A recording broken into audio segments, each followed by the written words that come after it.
नमस्कार, मैं बीना कुमारी। डरो मत, आप समझ गए होंगे कि आज हम किसकी चर्चा करने वाले हैं। देश के लिए शहादत देने वाले उस परिवार के उस युवक की चर्चा करने वाले हैं, जो भारतीय राजनीति की आज धुरी हैं। पर अफ़सोस, देश आज उनके नागरिकता पर सवाल उठा रही है। मुकदमा दर्ज किया जा रहा है। मुकदमा दर्ज और सवाल उठाने वाले वो ही लोग हैं, जिन्होंने कभी देश के लिए कोई कुर्बानी नहीं दी।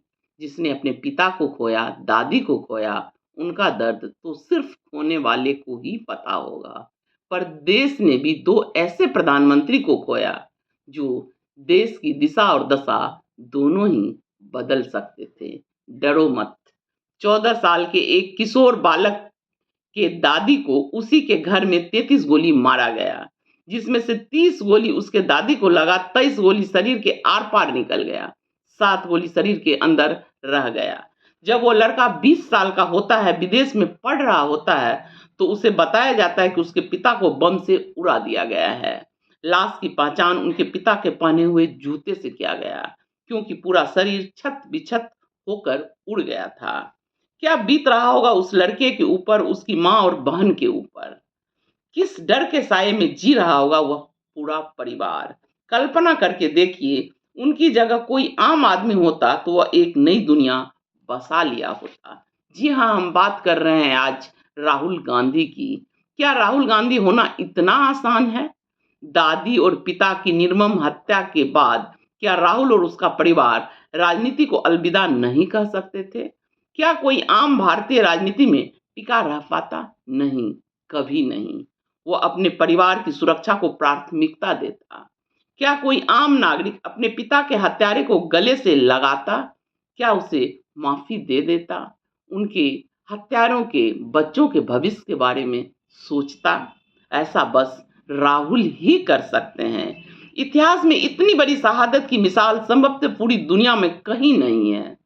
देश के लिए इतनी बड़ी कुर्बानी देने वाले परिवार केवल और केवल गांधी परिवार ही हो सकता है।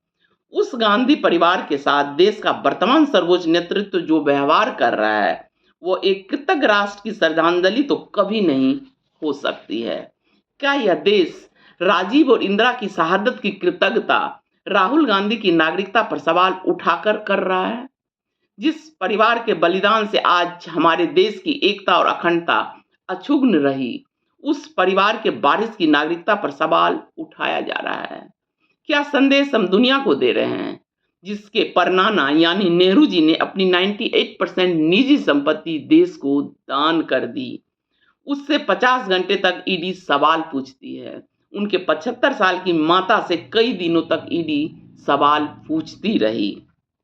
क्या गांधी परिवार की शहादत और त्याग का यह सिला दिया जाना चाहिए? आप भी जरा सोचिए।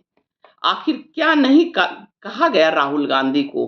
पप्पू, मंदबुद्धि या यादी न जाने कितने अपमानजनक बातें कही गई। हजारों हजार करोड़ रुपए खर्च कर दिया गया राहुल की छवि और चरित्र हनन करने के लिए।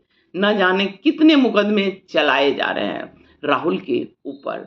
संभवतः राहुल पर मुकदमा करके शीर्ष नेतृत्व को खुश करने की परंपरा बनती जा रही है। आखिर एक राजनीति भाषण में मोदी सरनेम वाले पर टिप्पणी करने पर राहुल की सांसदी छीन ली जाती है, घर खाली करा दिया जाता है। कहा घर खाली करा दिया जाता है। कहाँ तक उचित है ये सब? दुनिया का सबसे पुराना लोकतंत्र दुनिया को क्या संदेश देना चाह रहा है?